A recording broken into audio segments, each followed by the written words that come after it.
Hello friends, welcome to my new YouTube channel. दोस्तों, आज मैं आप लोगों के लिए जो वीडियो लेकर के आया हूँ वो है पारिस्थितिक तंत्र, इकोसिस्टम। इकोसिस्टम क्या होता है, इकोसिस्टम के क्या कार्य रहते हैं, इकोसिस्टम क्या स्ट्रक्चर रहता है और इकोसिस्टम के डिफरेंट टाइप्स कौन कौन से हैं। फ्रेंड्स, आज हम इस वीडियो के माध्यम से ये जानने की कोशिश करेंगे। तो फ्रेंड्स, बिना समय गवाए शुरू करते हैं।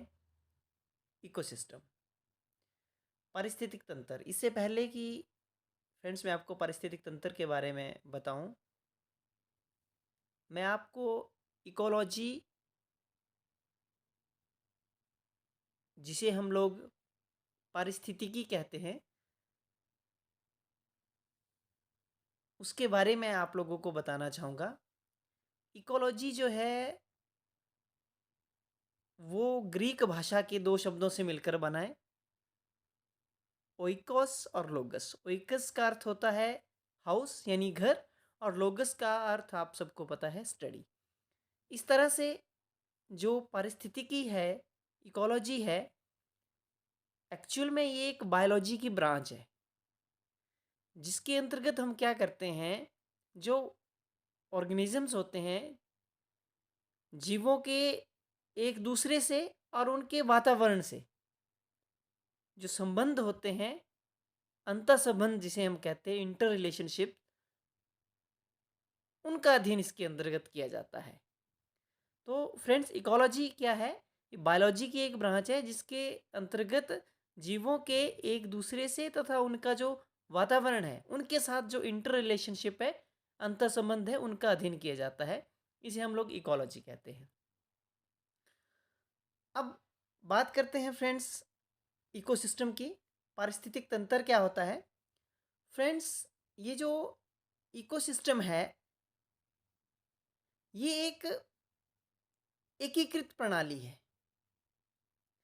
इसमें क्या होता है, एक पर्टिकुलर जो क्षेत्र होता है, एक विशेष क्षेत्र होता है, उस विशेष क्षेत्र के अंतर्गत आने वाले जितने भी ऑर्गेनिजम्स होते हैं, जीवधारी होते हैं, अपने अजैविक जो पर्यावरण है, उनका जो फिजिकल एनवायरनमेंट है, उनके साथ जो इंटरेक्शन करते हैं, अंतःक्रिया करते हैं, उसे ही हम लोग इकोसिस्टम का नाम देते हैं।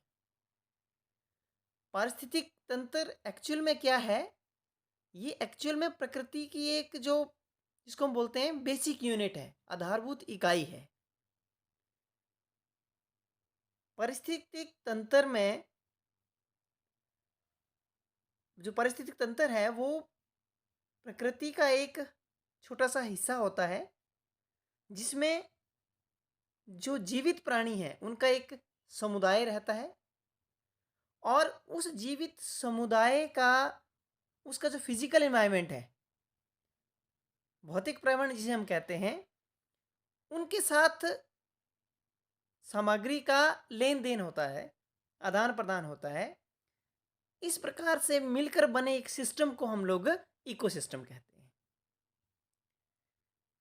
तो फ्रेंड्स, यदि हम परिभाषा देखें इकोसिस्टम की, तो पारिस्थितिक तंत्र एक प्राकृतिक इकाई है जिसमें एक विशेष क्षेत्र विशेष के सभी जीवधारी, जिसके अंतर्गत हम लोग पौधे, जानवर या जितने भी हमारे माइक्रो ऑर्गेनिजम्स हैं उनको शामिल करते हैं, जो कि अपने अजैविक पर्यावरण के साथ अंतःक्रिया करके एक संपूर्ण जैविक इकाई बनाते हैं।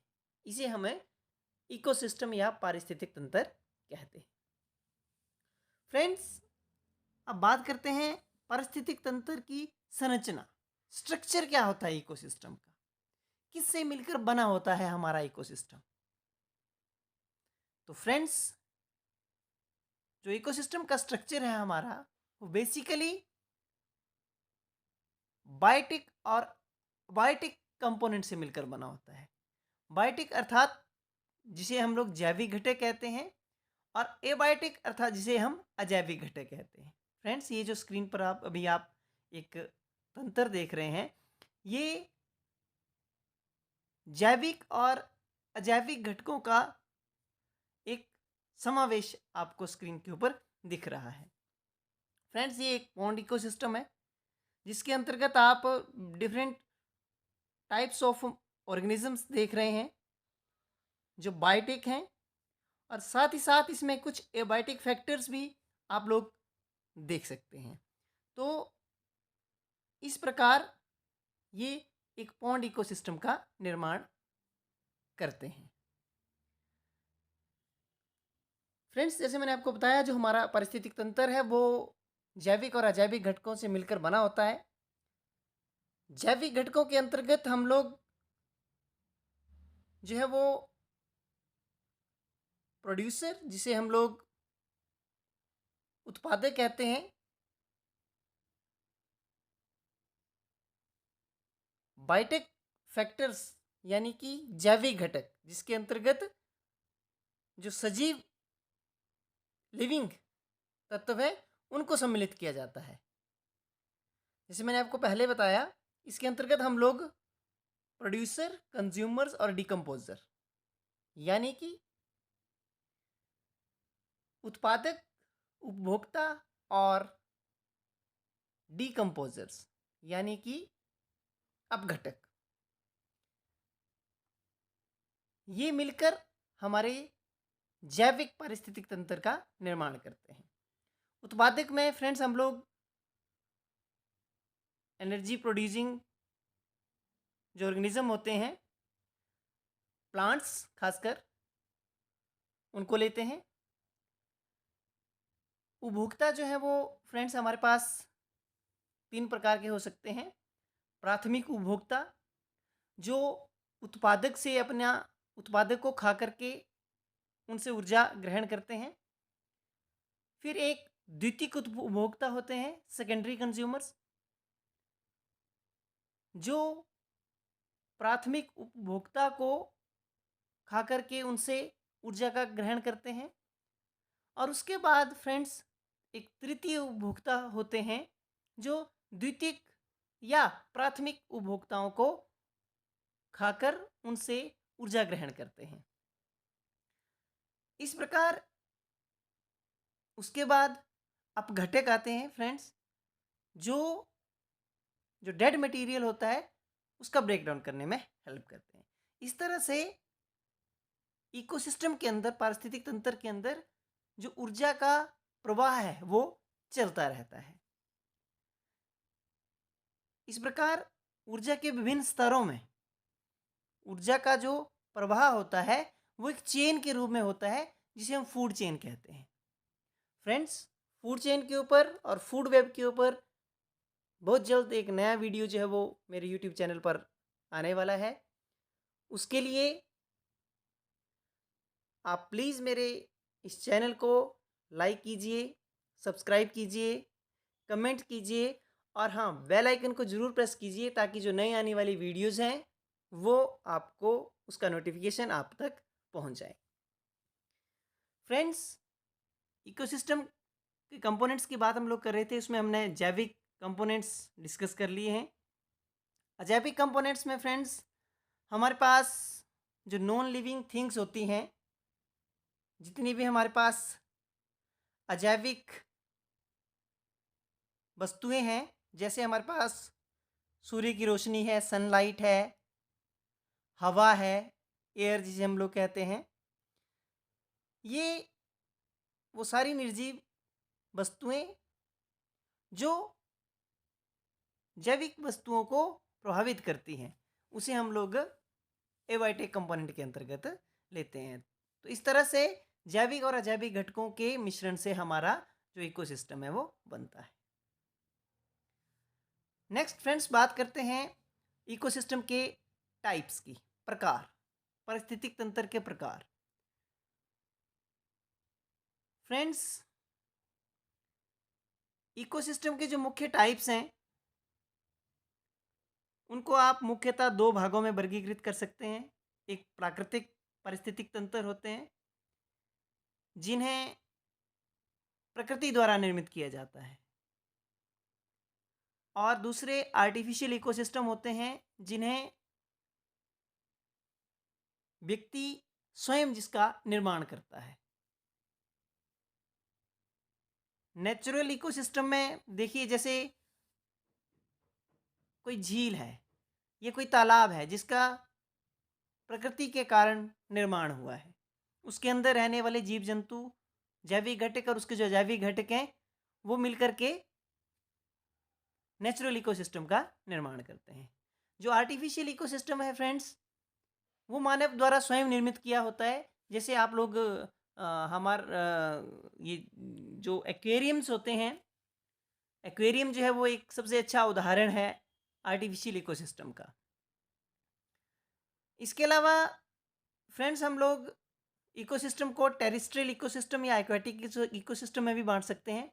टेरेस्ट्रियल इकोसिस्टम में हम लोग ग्रासलैंड्स इकोसिस्टम आते हैं, फॉरेस्ट इकोसिस्टम आते हैं, डेजर्ट्स इकोसिस्टम आते हैं। जो फॉरेस्ट इकोसिस्टम है फ्रेंड्स, वो जो है वो विभिन्न प्रकार के पेड़ पौधों से, विशेषता जो पेड़ हैं उनसे मिलकर बना होता है। फॉरेस्ट इकोसिस्टम के अंदर जो एनिमल्स होते हैं, माइक्रो ऑर्गेनिजम्स होते हैं, ये जो जीव जंतु हैं, इनसे मिलकर के फॉरेस्ट इकोसिस्टम का निर्माण होता है। फ्रेंड्स, नेक्स्ट है ग्रासलैंड इकोसिस्टम। ग्रासलैंड इकोसिस्टम में जो वेजिटेशन होती है वो मुख्यतः घास और जो हर्ब्स होते हैं उनसे वो प्रचुर मात्रा में ग्रासलैंड इकोसिस्टम के अंदर पाए जाते हैं। अगला है फ्रेंड्स डेजर्ट इकोसिस्टम। तो डेजर्ट इकोसिस्टम जो है वो लगभग संपूर्ण विश्व में आपको ये देखने को मिल जाएंगे। इसमें बहुत, ये जो पारिस्थितिक तंत्र होते हैं इसमें बहुत कम रेनफॉल होता है और बहुत ही कम वेजिटेशन जो है वो होती है। दिन जो होते हैं वो बहुत ज़्यादा गर्म होते हैं और जो रात्रि होती हैं वो बहुत ज़्यादा ठंडी डेजर्ट इकोसिस्टम के अंतर्गत होती है। फ्रेंड्स, जो फ्रेश वाटर इकोसिस्टम है उसके अंतर्गत हमारी जितने भी झीलें हैं, पॉन्ड्स हैं, नदियां हैं, झरने हैं, ये हमारे फ्रेश वाटर इकोसिस्टम को बनाते हैं। जो मैरीन इकोसिस्टम है उसके अंतर्गत हमारे जितने भी समुंदर हैं, बड़े बड़े महासागर हैं, वो आते हैं। फ्रेश वाटर इकोसिस्टम और मैरीन इकोसिस्टम में जो मुख्य अंतर है वो प्रेजेंस ऑफ सॉल्ट है। फ्रेश वाटर में आपको कोई भी सॉल्ट, उसके अंदर सॉल्ट कंटेंट नहीं मिलेगा, जबकि मैरीन इकोसिस्टम जो होते हैं इनके अंदर प्रचुर मात्रा में सॉल्ट कंटेंट जो वो रहते हैं। फ्रेंड्स, अब बात करते हैं पारिस्थितिक तंत्र के कार्य क्या हैं। ये जो पारिस्थितिक तंत्र होता है, जैसे मैंने पहले बताया, ये एक महत्वपूर्ण इकाई है। ये पारिस्थितिक के अंदर जितनी भी प्रक्रियाएं चल रही होती हैं उनको नियंत्रित करने में हेल्प करता है। बायोटिक और एबायोटिक कंपोनेंट्स जो होते हैं उनके बीच में जो न्यूट्रिएंट्स होते हैं, पोषक तत्व होते हैं, उनके साइकिलिंग के लिए भी इकोसिस्टम ही रिस्पॉन्सिबल है। फ्रेंड्स, अगले कार्य की बात करते हैं हम। तो जितने भी खनिज हैं जैवमंडल के अंदर, उन खनिजों का पुनः चक्रण इकोसिस्टम के माध्यम से ही होता है।